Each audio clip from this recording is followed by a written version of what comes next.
Bonjour à tous, nous sommes live sur Facebook. C'est un heureux dimanche aujourd'hui et je vous salue dans le pays où vous êtes connectés. Et si vous vous connectez aujourd'hui, dites-nous en commentaire où est-ce que vous nous suivez. Est-ce que vous nous suivez du Tchad? Est-ce que vous nous suivez de Côte d'Ivoire, d'Afrique de l'Ouest? Nous sommes en direct de Brazzaville et vous êtes sur la page de la numéro 1 Business Coach en République du Congo. Nous vous souhaitons la bienvenue. C'est chouette de vous retrouver, les amis. Bonjour chez vous ou encore bonsoir chez vous. Tout dépend du continent ou le pays dans lequel vous êtes connecté. Nous vous souhaitons la bienvenue dans ce direct qui va être un moment vraiment inspirant. Aujourd'hui, nous avons un invité spécial. Et je vous assure qu'avant de pouvoir vous présenter l'invité, j'aimerais que vous puissiez partager ce direct, connectez-vous, taguez une personne qui n'est pas encore connectée afin de venir découvrir l'invité de ce soir. Alors, j'espère que vous allez bien. En tout cas, nous sommes en direct depuis Brazzaville, en République du Congo. Donc, chez nous, le drapeau, c'est vert, jaune, rouge. Et on dit le Congo 242. Donc, nous sommes à Brazzaville et nous sommes connectés. Partagez ce direct avec les amis. Taguez quelqu'un qui n'est pas encore connecté parce qu'aujourd'hui va être un moment de grande inspiration. Alors, nous parlerons de quoi? Nous parlerons, vous savez, en général, beaucoup de gens ne savent pas ce qu'ils veulent. Que voulez-vous vraiment réaliser dans la vie? Parce que notre invité ici va nous montrer un peu les clés. Qu'est-ce que vous voulez vraiment? Qu'est-ce que vous voulez vraiment? Comment devenir un leader inspirant? Comment se relever dans nos moments les plus sombres, dans nos moments les plus difficiles. Quelquefois, nous traversons des moments durs. Et vous allez découvrir que nous tous, aucun être humain n'est à l'abri des moments difficiles, des épreuves. Tous, nous passons à une saison ou à une autre, nous traversons des moments difficiles. Et même l'invité de ce soir aura aussi à nous partager un peu les moments difficiles, les moments sombres, mais ce qui ne l'a pas empêché à aller de l'avant. Donc, dites-nous un peu comment vivre, comment vous vivez la version de votre bonheur. C'est quoi pour vous réussir? C'est quoi pour vous s'épanouir? C'est quoi pour vous? Est-ce que ce sont des questions aujourd'hui qui vous emmènent à réfléchir? Est-ce que vous réfléchissez vraiment à ces questions? En tout cas, partagez ce direct. Partagez ce direct parce que très bientôt, notre invité spécial va pouvoir faire surface. Mais avant de pouvoir le faire venir, je veux vous dire de qui il s'agit. Alors, donc aujourd'hui, mon invité incarne en fait la philosophie, vous savez, du succès, la philosophie de pouvoir surmonter les moments difficiles, comment trouver la force de se relever après les moments sombres. Donc la question que moi j'aimerais vous poser ici, c'est que qu'apprenons-nous de nos désillusions et de nos chutes? Souvent nous chutons, nous échouons, mais qu'est-ce que nous apprenons réellement? Qu'est-ce que ça nous fait de chuter et comment donc nous nous relevons après les chutes? Et aujourd'hui, mon invité incarne cette philosophie de vie. Yvon Kaba, un CEO qui dirige aujourd'hui 3 entreprises, Elfi Environment, Elfi Security et Elfi Transport. Alors, Yvon Kaba brille par l'excellence avec des distinctions comme lauréat du prix FAGAS, lauréat du prix des 1000 entrepreneurs organisé par le sommet France-Afrique. Il est aussi un entrepreneur hors norme. Vous allez découvrir ce soir ses débuts, ses victoires, ses galères, ses rêves. Beaucoup de gens certainement ont eu l'occasion de côtoyer Yvon Kaba, ont eu l'occasion d'être formés par Yvon Kaba, ont eu l'occasion d'être impactés par son travail, par ce qu'il fait, parce que c'est un leader pointu par l'excellence, mais nombreux ne connaissent pas vraiment qui est vraiment Yvon Kaba. Alors préparez-vous à découvrir le parcours, à découvrir ses valeurs, les rêves d'un homme aussi talentueux et aujourd'hui qui fait la fierté de notre drapeau, qui fait la fierté du Congo 242. Alors connectez-vous. Si vous n'êtes pas encore connecté, connectez-vous, partagez ce direct avec quelqu'un, avec un proche, partagez ce direct parce que tout à l'heure, vous allez réellement apprendre à pouvoir vous inspirer, à avoir des modèles. Souvent, je rencontre des gens qui nous disent, non, mais au Congo, il y a la crise des modèles. il y a les modèles. Seulement que nous mettons le volume là où il ne faut pas. Nous parlons plus de ce qui ne marche pas dans le pays au lieu de parler de ce qui marche, au lieu de parler des gens qui brillent. Et ce soir, vous allez découvrir avec moi Yvon Kaba. Bonsoir. Bonsoir, coach. Comment allez-vous, DG? Très bien et merci infiniment pour le travail merveilleux que tu accomplis dans ce pays. En tout cas, c'est un plaisir de vous retrouver sur ce direct. Et je pense que les Congolais ou encore les Africains qui nous suivent à travers ce live peuvent aujourd'hui avoir un modèle en face de quelqu'un qui a fait un brillant parcours dans l'entrepreneuriat, qui a fait un brillant parcours après ses études et tout. Monsieur le DG, j'aimerais commencer par quelque chose. Une question pour vous. Est-ce que vous avez réalisé que le succès ou le pouvoir était établi dans les connaissances? Coach, déjà, j'aimerais commencer par dire que le plaisir est merveilleusement partagé de pouvoir parler aujourd'hui au travers de ton canal. Et si ça peut inspirer une ou deux personnes, tant mieux pour nous, hein, l'objectif est atteint. Et je suis donc disposé à répondre à ta question. C'était quoi déjà? Voilà, la question c'est est-ce que vous avez finalement réalisé dans votre parcours que le pouvoir, que le succès était à la base basé sur les connaissances? Évidemment, évidemment, parce qu'après, quand on n'a pas d'informations, on ne peut rien faire. C'est un peu comme dans l'armée. Vous voyez, les nations les plus fortes, coach, ont les systèmes de renseignement les plus sophistiqués. Et donc, c'est pareil également dans la vie d'un homme, nous, surtout pour nous qui sommes des leaders et tout ça. On ne peut pas faire des exploits sans formation, sans la bonne information. Et donc, c'est fondamental. Wow. Donc, la bonne information, c'est fondamental. Et aujourd'hui, les gens, vous savez, l'Internet, il y a maintenant trop d'informations. Alors, où trouver la bonne information? La bonne information se trouve dans les bouquins, se trouve dans des expériences.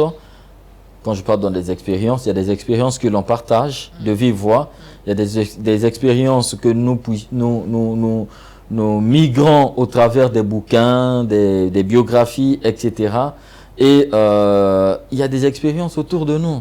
Et vous avez dit tout à l'heure d'entrée de jeu que d'aucuns disent qu'il y a une crise de compétences au Congo, crise de modèle. Mais non, c'est archi faux. C'était peut-être le Congo d'hier, mais le Congo d'aujourd'hui, c'est étonnant de rencontrer des gens comme Mélodie Bouya, des gens que hier on rencontrait dans les bouquins, les documentaires. Mais aujourd'hui, on peut avoir cette proximité. Eh bien, ce sont des sources de connaissances. Je suis allé à Istanbul, mais Mélodie m'a fait découvrir Istanbul, d'autres facettes d'Istanbul depuis bien plus longtemps. Et en y allant, en rentrant, j'étais merveilleusement épaté. Mais il y a quelqu'un qui a eu cette expérience, à se frotter avec cette expérience bien avant moi. Et quand tu m'as partagé cette expérience, aujourd'hui je te remercie simplement. Waouh!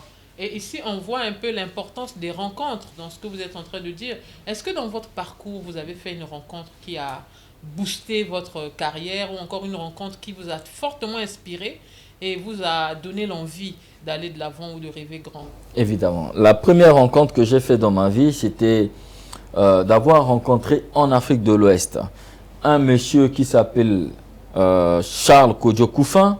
C'est le patron des instituts supérieurs de management, Adonai. Et quand on dit Adonai, ça fait attrait déjà même à sa religion. Et quand j'ai vu cet homme, il avait des grandes universités, partout dans la sous-région ouest africaine, et des universités qui travaillaient en partenariat avec des universités du monde les plus luxueuses. Je voyais ça sur Internet, mais quand je l'ai rencontré, j'ai dit, dis donc, mais c'est un être humain comme moi. Et pour avoir échangé avec ce dernier qui est porteur d'une vision, pendant 30 minutes, ça m'a challengé, ça m'a boosté. Je me suis dit, écoutez, moi aussi je peux faire quelque chose. Il a 2 yeux, un cerveau, les mains, les pieds, comme moi. C'est quelqu'un qui a des émotions. Mais si lui, il a pu réaliser ceci, pourquoi pas moi?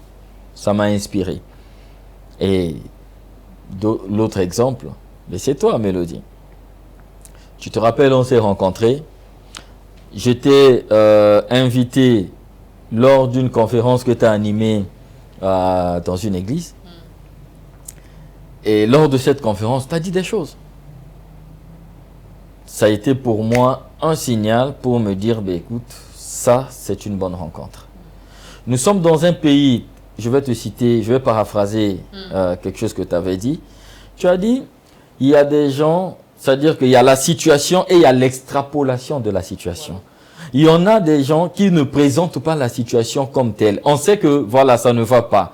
Oui, mais il y a d'autres personnes qui ont une autre façon d'amplifier le mal. Voilà, est-ce que c'est vraiment pire à tel point que le Congo va brûler du jour au lendemain? Mais le même Congo, il y a des gens qui quittent l'Europe, qui quittent l'Asie, qui viennent réussir au Congo. Oui. Je me suis amusé à poser une question à un juif. On s'est vu dans un métro en Suisse, à Zurich. Je lui ai dit, mais écoute, lui, il était dans le secteur pétrolier. Je lui ai demandé, mais nous, on veut venir chercher de l'argent en Europe. Les Africains, tels que tu me vois, c'est pour chercher des opportunités. Il dit non. L'argent et les opportunités se trouvent en Afrique. C'est choquant. Ah ouais. Ben, connectez-vous. En tout cas, vous voyez ici, on partage des clés très, très intéressantes.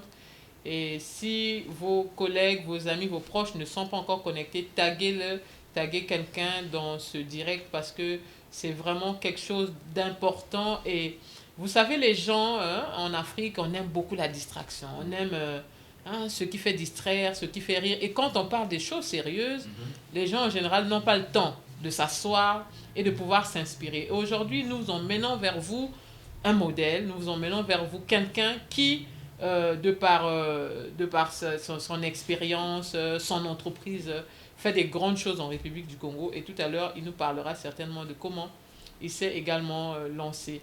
Et ce que vous dites, DG, c'est vraiment intéressant parce que moi également, quand je prends l'avion, toutefois dans ces Boeing d'Air France ou d'Ethiopian, je rencontre beaucoup de gens au retour, beaucoup de gens de différentes couleurs, rouge, je sais pas quoi, indien et tout. Qu'est-ce que ces gens viennent chercher si réellement ce qu'on nous a dit, parce qu'on nous a fait croire que l'Afrique est le dernier des continents. En fait, on nous a fait croire que l'Afrique, finalement, il n'y a pas d'espoir en Afrique. Donc, du coup, tout le monde a tendance à aller chercher le salut en Occident. Mais est-ce que réellement c'est vrai? Est-ce que finalement, on n'est pas en train de commettre une erreur? Ou c'est vraiment le fait de rester dans l'envie, de rester dans la zone de confort? On ne veut pas se lancer, se jeter à l'eau. Et on a peur de commencer quelque chose, de devenir le changement que nous voulons voir finalement. Justement, coach, une erreur, tu as été gentil. C'est une grave erreur. Grave erreur, pourquoi? Parce que aujourd'hui, moi, quand je sillonne le monde, on a le privilège, toi et moi, de visiter l'Asie, l'Europe, l'Afrique et tout ça. On se rend compte d'une chose. Moi, quand je vais en Europe, par exemple, je me dis, mais je n'ai pas ma place. Yvan Kaba n'a pas sa place en France, par exemple. En Suisse, à Zurich, en Italie. Que vais-je faire? Je suis allé récemment à Istanbul, que tu m'as conseillé. Je dis, mais quand j'arrive à Istanbul, je n'aurai pas ma raison d'être à Istanbul. Je ne veux pas briller avec impact parce qu'on a comme l'impression que tout est fait. Et nous sommes obligés de vivre dans le contentement.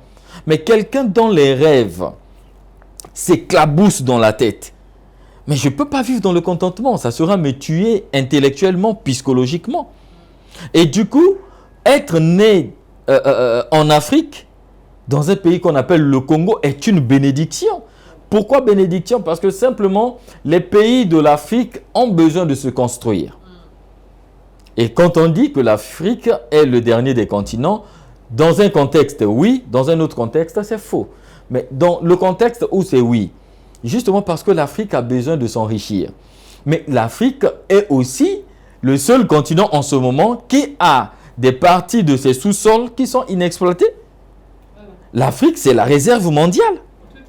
Et donc, ces exploitations-là passaient du cap de pays pauvres, très endettés.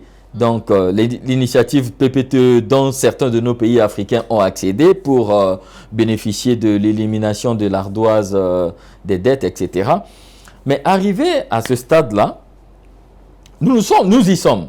Mais nous voulons passer de ce stade vers les pays développés. On ne doit pas se conforter d'être des pays pauvres, très endettés indéfiniment. Eh bien, ces pays que nous sommes, nous voulons évidemment migrer vers d'autres caps. Voilà, en voie de développement. Voilà, nous développer. Mais pour que ces pays se développent, le processus du développement enrichit les personnes qui sont éveillées. Tu comprends, Mélodie? Je comprends très Ce bien. processus-là a besoin des solutions, les créateurs des solutions. Il y a deux C qui font le monde. Il y a les consommateurs et il y a des créateurs. Les Chinois créent des solutions. Les Congolais que nous sommes, les Africains, consomment les solutions créées par des Chinois. Mais quand un pays veut se développer, ce pays a besoin de créer ses propres solutions pour maintenir les capitaux au sein de ce pays-là afin de pouvoir enchérir le circuit financier, le circuit économique.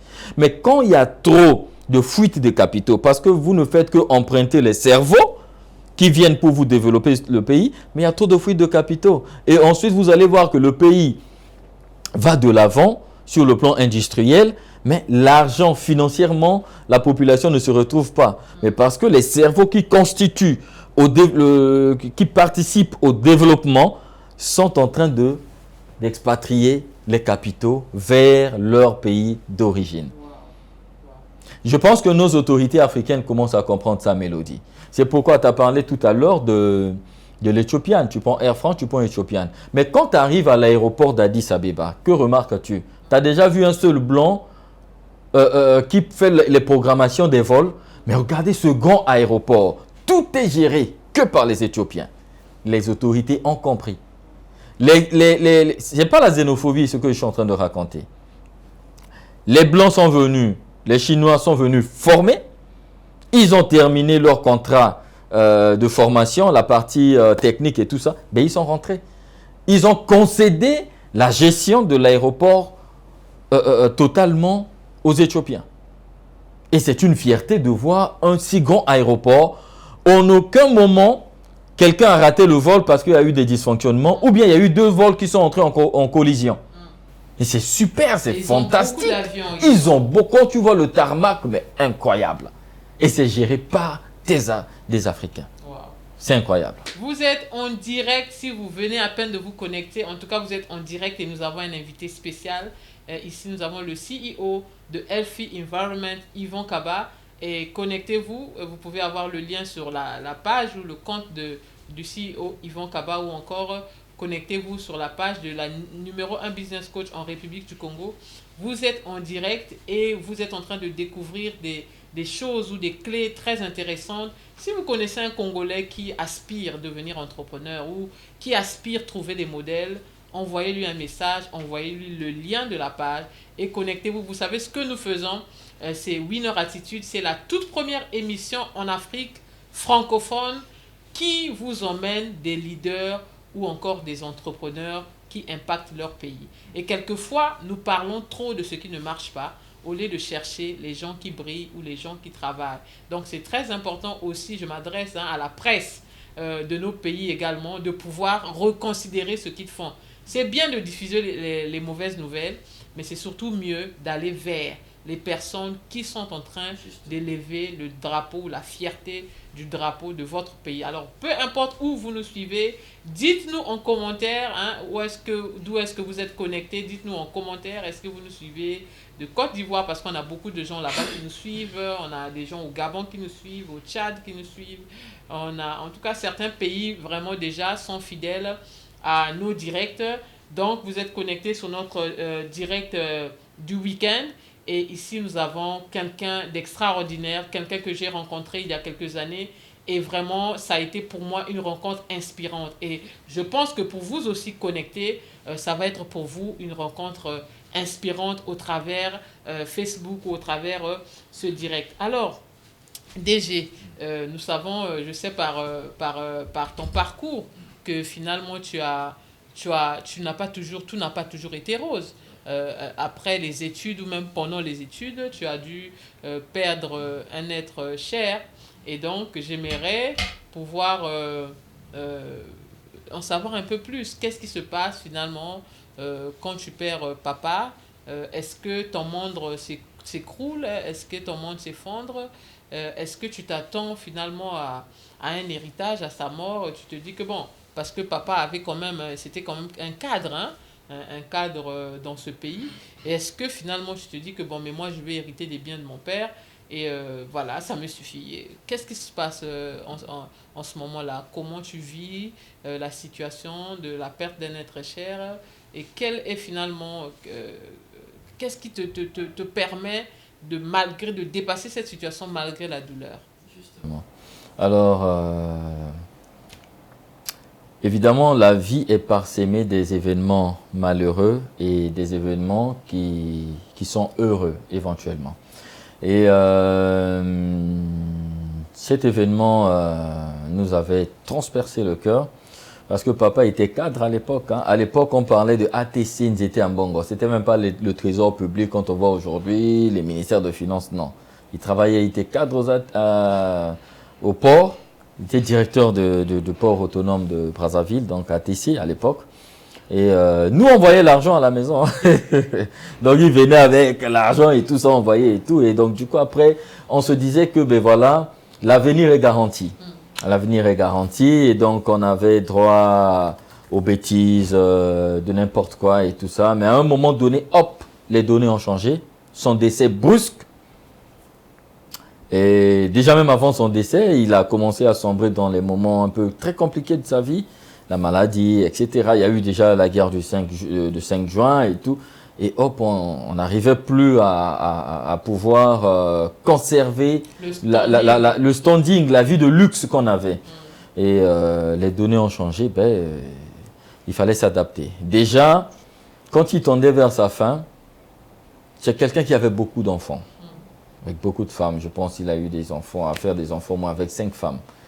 Et j'ai commencé à réfléchir, j'ai dit, dis donc, finalement, qui va partager cet héritage? Il n'y en avait déjà pas assez. Et c'est l'erreur de la jeunesse d'aujourd'hui. Nous comptons beaucoup plus. C'est ce qui attire même la sorcellerie.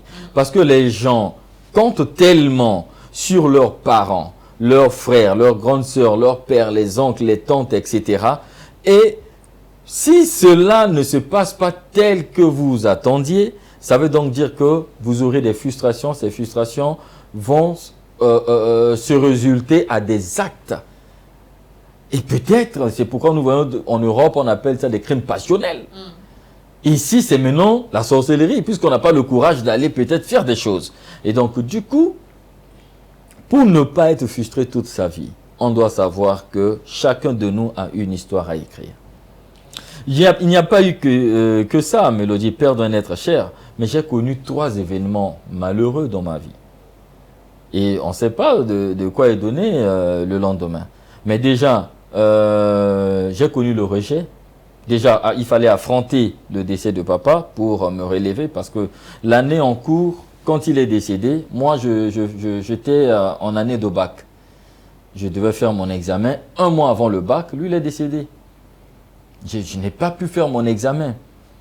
J'ai dit, enfin, en proie dans l'émotion, les soucis, etc. Je me suis dit, ben, au fond, c'était une erreur. Si c'était à refaire, aujourd'hui, je ferais mon examen. Puisque je me suis préparé toute une année. Vous savez, après nous, les Africains, on a tellement des émotions injustifiées. On se dit qu'on est tellement émotionnel. Quelqu'un, quand il perd son être cher, il ne peut plus aller au travail, il ne peut plus chercher de l'argent. Mais après, la famine va te rattraper.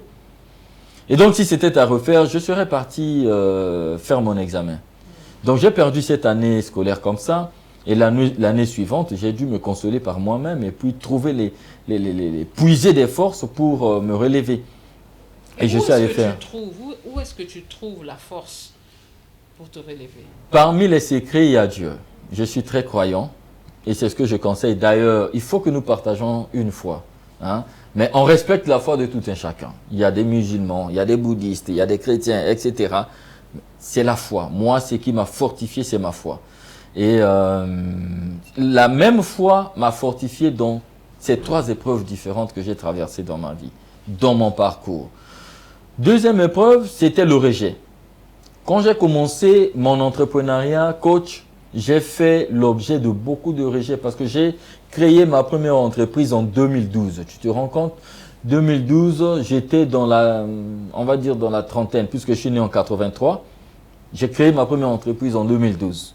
Mais quand je suis parti pour solliciter l'agrément auprès des autorités locales, on m'a regardé, le gars m'a regardé. D'abord pour me recevoir en audience, j'ai dû insister au moins 5 fois. J'ai écrit. Finalement, le gars, il me reçoit avec ses conseillers. Mais il ne m'a même pas écouté parce qu'il m'a regardé avec beaucoup de dédain. Et finalement, il a dit à l'un de ses conseillers, bon, reçois le jeune. C'est le rejet, en fait. C'est pour expliquer. Mais après, pour résumer un peu l'histoire, la même personne aujourd'hui, la même autorité aujourd'hui, m'a oublié. Mais finalement, quand il y a eu la conférence, le truc, il y avait eu un truc sur l'Union africaine, la jeunesse de l'Union africaine à Kintélé. Mais j'ai été le jeune qui a été choisi pour représenter valablement le secteur entrepreneurial au Congo. Mais je me suis vu avec cette autorité, puisque c'était elle qui était en train de patronner l'activité. Vous comprenez? Donc le rejet ne doit pas vous empêcher de pouvoir réaliser votre rêve. J'ai fait face au rejet. Mais finalement, je me suis dit, je dois foncer. On m'avait refusé mon premier agrément parce qu'on m'a minimisé, j'étais trop jeune. Qu'est-ce que je pouvais donner?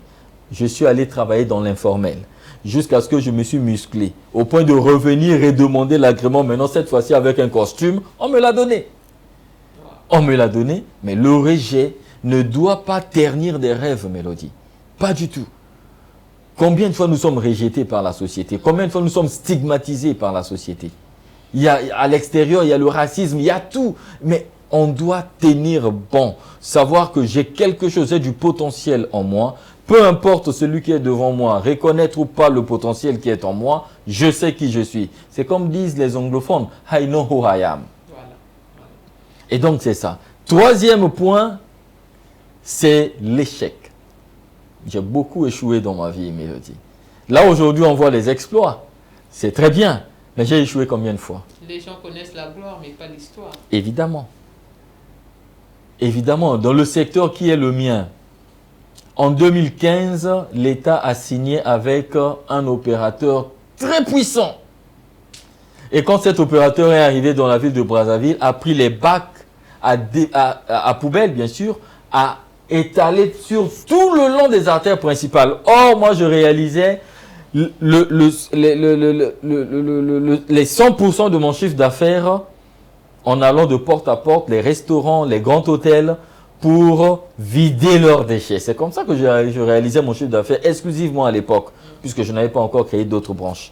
En 2015, il y a cet opérateur qui arrive, qui déploie ses bacs sur tout le long des artères principales. Et donc, coach, j'ai perdu, c'est ce que je dis, je pèse mes mots, 92% de mon chiffre d'affaires. Wow. Quand vous voyez le magazine, cher ami, tu peux me montrer le magazine là? Non, l'autre. Voilà. Dans ce magazine, en 2015, j'ai été cité parmi les 3 jeunes qui ont influencé l'année 2015 en entrepreneuriat au Congo. Wow. Vous allez sur la page 78-79. Mais là, c'est en juillet-août 2015 que ça a apparu. Ils ont fait, et moi, arrivé en novembre 2015, la veille des Jeux africains, hop, je reçois ce coup-là, où je perds 92% de mon chiffre d'affaires. Ici, on me présente comme un modèle. Mais je n'ai pas dû baisser les bras, coach. J'ai dû forger d'abord ma mentalité. Et puis, ma mentalité, c'est ce qui me permet de vraiment réussir dans ce que je fais.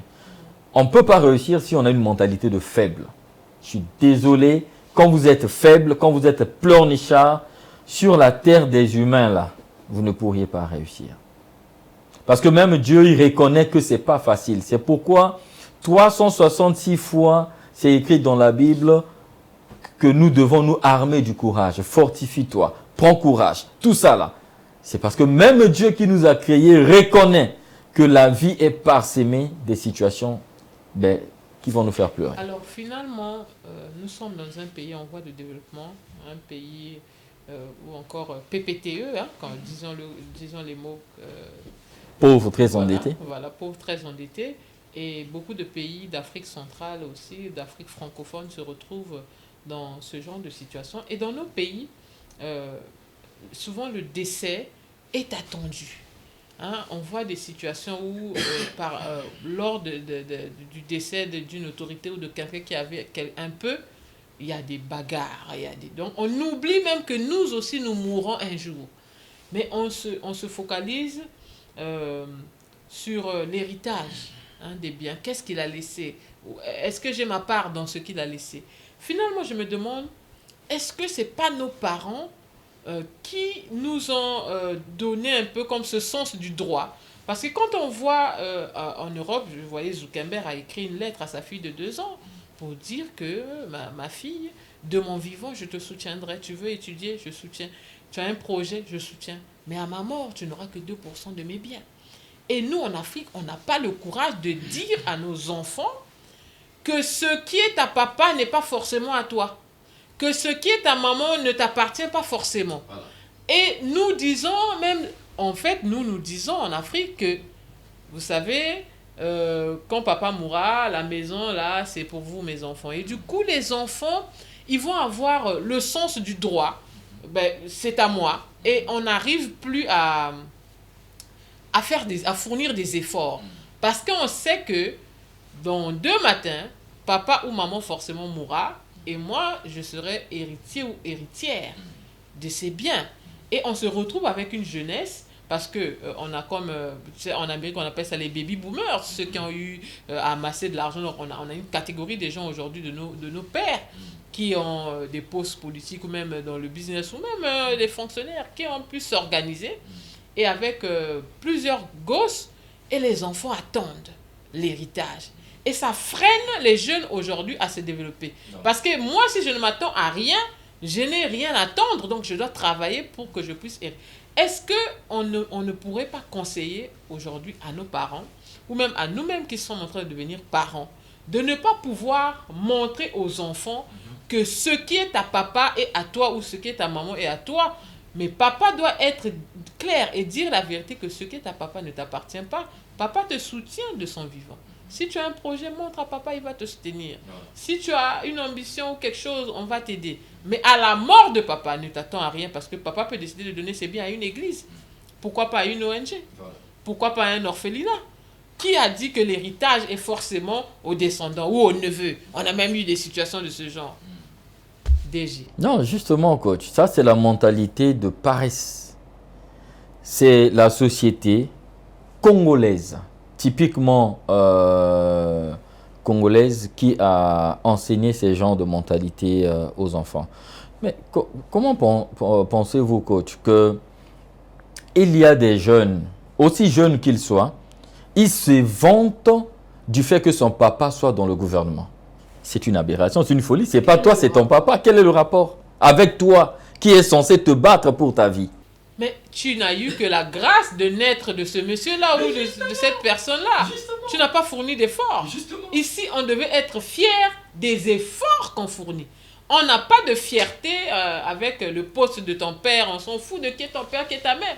Mais on veut savoir toi-même qu'est-ce que tu fais et qu'est-ce que tu as l'ambition de faire. C'est ce qu'il faut aujourd'hui dire avec toute vérité, parce que nous voyons aujourd'hui l'accumulation des cas de décès. Et ce que nous entendons, c'est incroyable. C'est ça. Et c'est les entrepreneurs qui doivent, je crois, venir redresser un peu la société face à ça. Et chers jeunes, vous qui nous suivez, votre père a peut-être de l'argent, votre père est peut-être riche, millionnaire, encore que milliardaire au Congo, je n'en connais pas. Parce que, bon, je ne connais pas un entrepreneur congolais ou un politicien qui voyage en Boeing privé, tout ça. Donc, il n'y en a pas. Donc, les politiciens n'ont pas d'argent. Voilà, donc, il n'y en a pas. Donc, vous qui dites que voilà, mon père, ma mère, s'il vous plaît, hein, commencez un peu à réfléchir, à dire que bon, quand mon père n'a même pas un avion là, donc moi je dois acheter un avion. Donc moi je pense que On doit arriver à se dire la vérité. Et quelque part, il est écrit, vous connaîtrez la vérité et la vérité vous rendra libre. Évidemment. Donc, je pense que connaissons la vérité c'est quoi? C'est qu'on a encore beaucoup de choses à faire. Oublions les richesses de nos parents. Oublions les, entre guillemets, héritages. Parce que, en fait, toutes ces personnes qui ne sont pas préparées au succès, même combien même on leur laisse l'héritage, qu'est-ce qu'ils font de ça? Mais les statistiques ont prouvé, Mélodie, que 92% des gens qui ont gagné au loto, donc au jeu du hasard, sont devenus pauvres 3 ans après. Ça a été réalisé par une université des États-Unis. Et c'est quoi? C'est qu'il y a 2 mentalités. Il y a la mentalité de créateur de richesse. C'est pourquoi j'avais parlé de 2, ceux qui font la société. Il y a les consommateurs et il y a des créateurs. Quand vous aviez la mentalité de créateur de richesse, vous vous enrichissez. C'est quelle mentalité? C'est notre mentalité à nous, qui ne comptons pas sur l'héritage des parents. Mais moi, par exemple, mon père, on a une parcelle qui est à Émeraude. Ça me fait des décennies que je ne suis même pas allé voir. Parce que ça ne m'intéresse pas. J'aime mes propriétés à moi. Voilà. Comprenez? Parce que j'ai une mentalité de créateur. Mais moi, j'ai des petits frères, j'ai des petites sœurs. C'est à eux de pouvoir peut-être regarder là-bas, mais on a, Dieu merci, chacun se bat de sa façon. Ce que notre papa a acquis ou notre maman, ça les appartient. On peut donner on peut ouvrir même une Même aux association enfants de la famille, je sais pas, pour aider les gens dans les orphelins, etc. Et nous, on n'a pas de regard sur ça. Mais les gens se bagarrent pour des voitures, pour des maisons, incroyable. Donc, vous savez, partagez le direct et c'est chaud ici. Vous pouvez voir que nous parlons de la vérité de nos réalités africaines et il faut se dire la vérité. Il est temps que chacun de nous, que nous posons les vraies questions et que nous puissions nous dire la vérité pour pouvoir aider le Congo, pouvoir aider l'Afrique à sortir du joug de la pauvreté parce que vraiment nous sommes mentalement pauvres. Parce que quand on parle même de l'Afrique, la mentalité pauvre de l'Afrique là, en Afrique anglophone, ils sont encore mieux. C'est encore une mentalité plus éveillée. Ils ont compris ces choses depuis un moment, mais c'est beaucoup plus l'Afrique francophone. Remarque, coach, qu'en Afrique francophone, nous avions des mentalités, des paradigmes, par exemple, que nous partageons chez nous au Congo. Fonction publique, retraite assurée. Voilà. Coach, comment vous pouvez me dire que la retraite est assurée quand on accède à la fonction publique? Du moment où je vais au CHU, je parle avec un docteur, un professeur universitaire qui est à 3 mois d'impayé de son salaire. Mais comment ce monsieur peut payer sa maison? Ses enfants font comment? Et c'est ça la retraite assurée qu'on nous présente. Les gens cherchent la sécurité en réalité, qu'il n'y a pas de sécurité. Coach, allons-y même dans les caisses de sécurité sociale. Dans les différentes caisses qui étaient assurées, qui étaient censées nous assurer la sécurité une fois à la retraite. Mais les retraités aujourd'hui, dès qu'on accède à la retraite, on devient... je vais dire la risée de tous les mots. Nombreux même décèdent parce qu'ils n'arrivent pas à maintenir le standard. Mais évidemment. Et vous savez, prenez les risques. Il n'y a pas de sécurité dans quoi que ce soit. Pas du tout. La sécurité, ce sont les dividendes que nous avions, que nous recevons, les dividendes de nos investissements. Voilà. C'est ça la sécurité. Prenez les risques. Il n'y a pas de sécurité quelque part, ni à la fonction publique. Même votre job, là, votre patron peut se réveiller demain, il fait un mauvais rêve, il vous vire. Donc, il n'y a pas de sécurité là-bas. Apprenez à prendre les risques.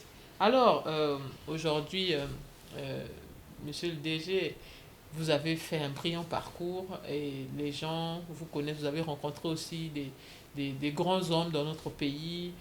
Vous avez travaillé même avec certaines autorités. Et est-ce que les gens vous disent que vous avez de la chance? Beaucoup me disent que j'ai de la chance. D'ailleurs, par rapport à ce mot chance-là, je me rappelle de l'appel d'un ami. Il a tout fait, il est passé parce qu'il me voyait à la télé et tout ça. Quand il m'a vu dans les chaînes panafricaines, il a dit non, là c'est trop. Il a tout fait. il a cherché mon numéro et il m'a appelé pour me dire vraiment, Yvon, toi tu as de la chance, on a grandi ensemble. Lui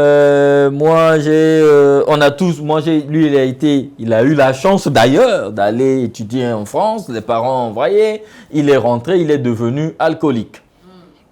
Dans les bars, dans les caves, parce qu'il a fait son choix, parce qu'il avait voulu se faire dédicacer, beaucoup de choses, donc les musiciens entre-temps étaient derrière lui, etc. Hop, il a voulu vendre l'image. C'est ça aussi un problème majeur pour la jeunesse congolaise. On pense que on atteint un seuil de l'impact quand on est visible dans toutes les chansons des deux rives, etc. Non, ça n'a rien à voir. Nous ne voulons pas paraître, nous voulons être. Tu vois ce que nous faisons, coach? Nous sommes. On n'a pas besoin de l'appréciation extérieure pour qu'on se sente bien dans notre peau. On se sent bien dans notre peau parce qu'on sait que ce que nous disons, c'est ce que nous vivons. Voilà. Et si quelqu'un nous suit de l'autre côté de l'écran, qui nous connaît, qui est dans nos rouages comment on appelle ça, de l'intimité, la personne sait que ce que ces gens-là racontent, c'est ce qu'ils vivent au quotidien. Naturellement. Et donc, du coup, la chance, quand le gars il me dit que j'ai la chance et tout ça, j'ai dit non. C'est une question de choix. La vie, c'est une question de choix. Donc, pour vous, finalement, la vie est plus une question de choix que de chance. Plus une question de choix que de chance. Parce que l'échec ou la réussite, c'est une question de choix. Mais nous faisons ces choix consciemment ou inconsciemment au travers des habitudes que nous adoptons et des comportements. Je prends un exemple, coach. On a parlé des retraités. Quand on tend vers la retraite, on devient de plus en plus stressé par les réalités de la vie. En ce qui concerne les fonctionnaires. Un fonctionnaire, vous savez que être admis à la fonction publique congolaise est une grâce. J'ai l'habitude de dire ça, grâce pour les paresseux. Alors, je m'explique, coach. Je m'explique. Il y a deux avantages là-bas. Avantage numéro 1, c'est le temps. Quand on est admis à la fonction publique, on a tout le temps possible. Or, nous avions besoin de temps pour avoir de l'argent. Parce que les anglo-saxons disent « time is money ». Donc, c'est le temps qui te rentabilise en termes financiers. Ton temps, effectivement. Si tu en fais quelque chose, tu as la rentabilité. Si tu n'en fais rien, tu as la pauvreté. Le contraire de la rentabilité, c'est le manque. Et donc, du coup, deux avantages là-bas. Il y a le temps. Puisque vous voyez les gens, le gars, on vit dans les mêmes quartiers que. Il se lève le matin, 8 heures, hop, il va au travail. 14 heures, il est à la maison. Mais il va se complaire, coach, de rester là, dans un petit coin à la maison, de 14 heures jusqu'à 21 heures pour rentrer chez lui. Parce qu'il a été au travail et à 14 heures, il a fini. Il n'a plus rien d'autre à faire. C'est comme si les cerveaux de ceux qui travaillent à la fonction publique sont programmés pour ne faire que ça. Or, le temps que nous avions, tu vas le matin, 14 heures, tu as fini, ben, profite donc de pouvoir faire d'autres choses. Les gens quand tu as la fonction publique, tu as la facilité d'avoir le crédit avec ton salaire quand il est domicilié à la banque. Deuxième avantage. Mais va étudier un projet, un plan d'investissement, prends cet argent, va prendre le crédit pour aller investir. Comme ça, quand tu vas terminer à 14 heures, du matin jusqu'à 14 heures, tu as mis quelqu'un. À partir de 14 heures, toi-même, tu rejoins, tu es avec la personne pour suivre ton investissement. Tout à fait. Voilà. Mais les autres, pendant qu'ils pensent à travailler dur comme ça, vous trouvez un petit paresseux qui est dans un petit coin assis, qui croise ses bras et il te voit entrer, sortir. Et quand il voit que ça réussit, il dit que tu as la chance. Coach, je vais terminer cette pensée-là par cette anecdote. Moi, quand j'ai commencé en 2012, j'ai des collègues que nous travaillions à l'époque dans la même boîte, nous étions tous des salariés. Quand ils me voyaient me battre et tout, ils disent « Ah, Yvan, toi, tu aimes l'aventure, hein? Donc, tu es déjà là, tu es salarié, tu as un salaire et tout, tu prends des risques d'aller vouloir faire des choses par toi-même et tout ça. Tu penses que... Et si ça ne marche pas? » Vous voyez, on a un problème de la culture entrepreneuriale, l'esprit entrepreneurial. Le monde qui nous entoure n'a pas cette culture entrepreneuriale que l'on pense que quand on veut faire des investissements, c'est un risque. mais qui ne risque rien à rien. Est-ce que les gens comprennent ces choses-là, ces dictons-là qui courent les rues? La vie est remplie de risques. Les gens ne comprennent pas. Mais justement, Parce coach. que même aller à la maternité, c'est un risque. C'est un risque. Hein, conduire une voiture, c'est un risque. Voilà, tu ne coach. connais pas ce qui va t'arriver. Quand Voilà. tu sors de chez toi, tu ne sais pas si tu vas rentrer le soir. Justement. Et finalement, les gens ont peur de prendre des risques.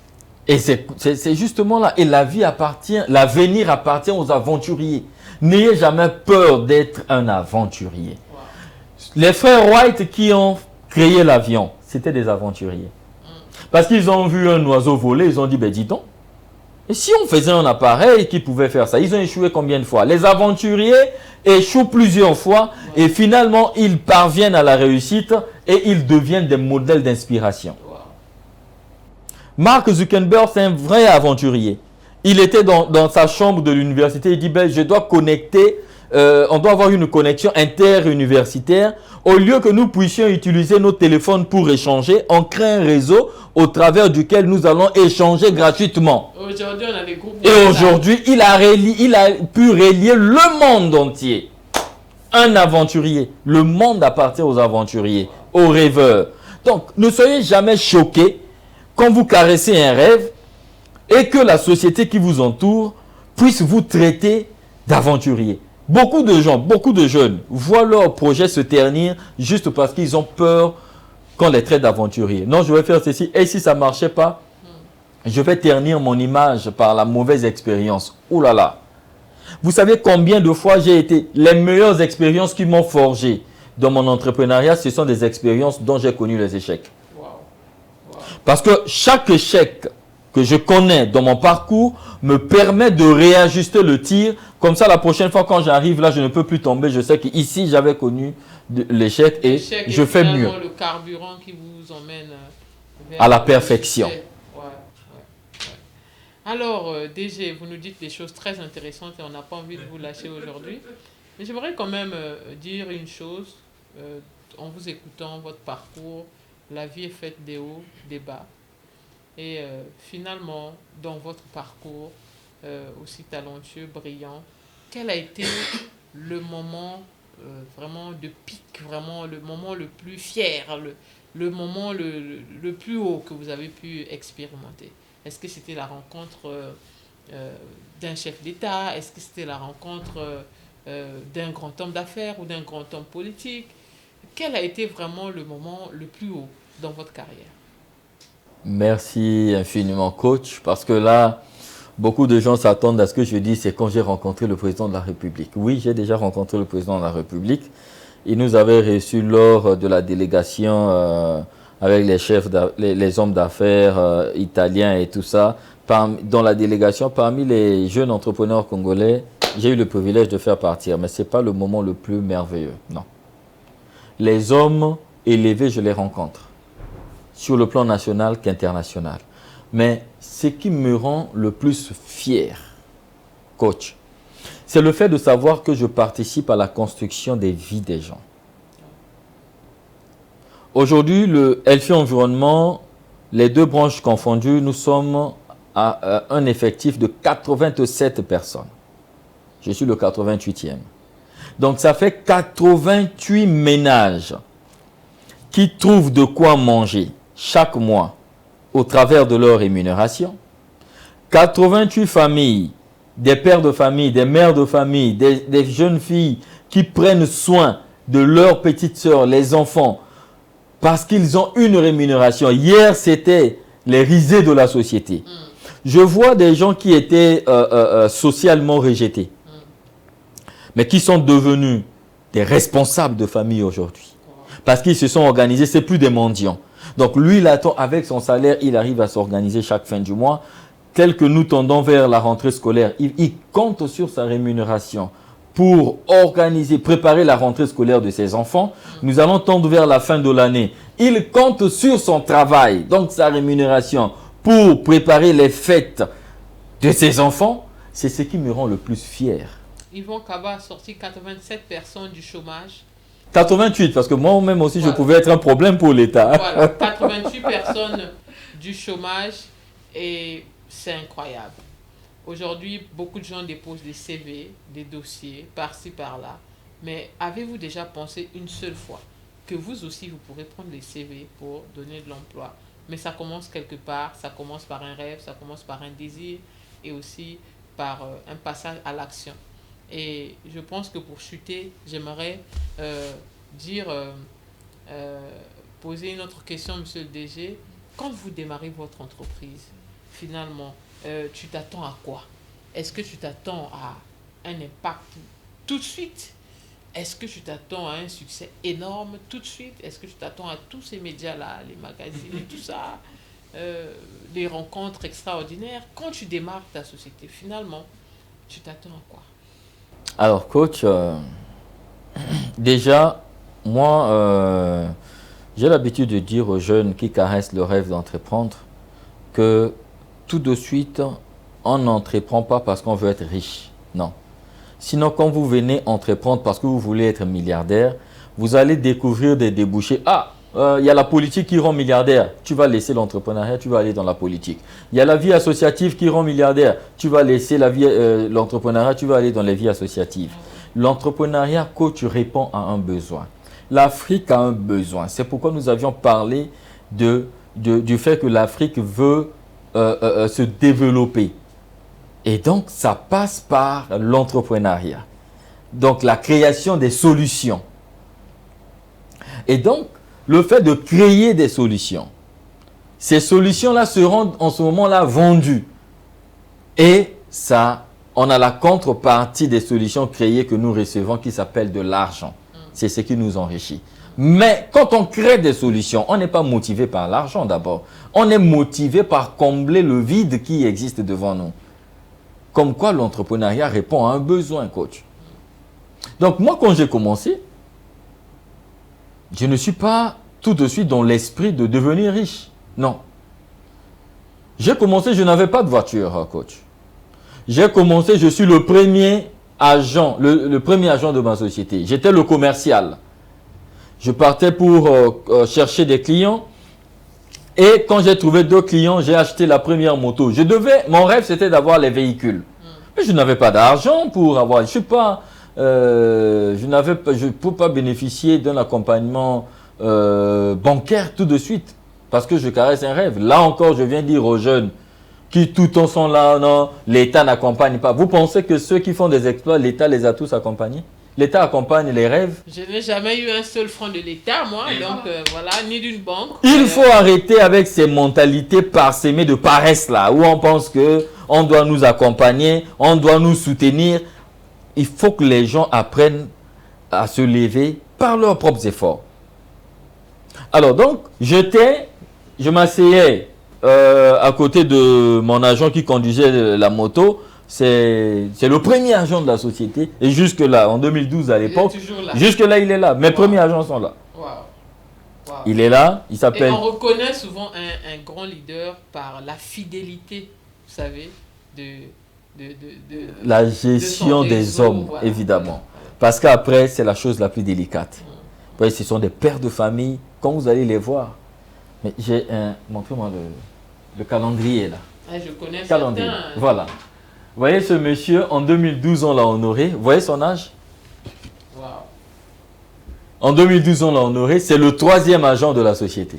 Wow. On l'a honoré. Il s'appelle monsieur Victor. Le premier agent, il s'appelle monsieur Koulibaly. Il est toujours dans les effectifs.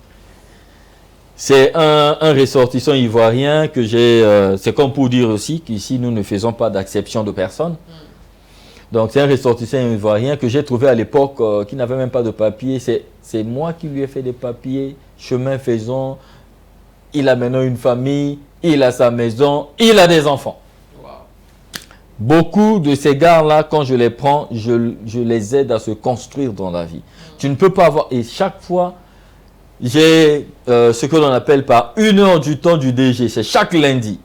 Ils doivent m'accorder 1 heure du temps de leur vie pour construire leur vie. Et ça consiste à quoi? Ça consiste au fait que je dois les coacher afin qu'ils arrivent à se stabiliser dans la vie. Parce que pour qu'un agent donne la meilleure version de lui-même, il doit déjà socialement être stable. Si chaque fois il n'arrive pas à s'organiser, coach, il a des problèmes de loyer, il a des problèmes il reçoit l'argent. Il y en a qui reçoivent de l'argent, mais il y a tellement des engagements. Il s'est déjà tout au long du mois endetté partout qu'il ne se retrouve pas.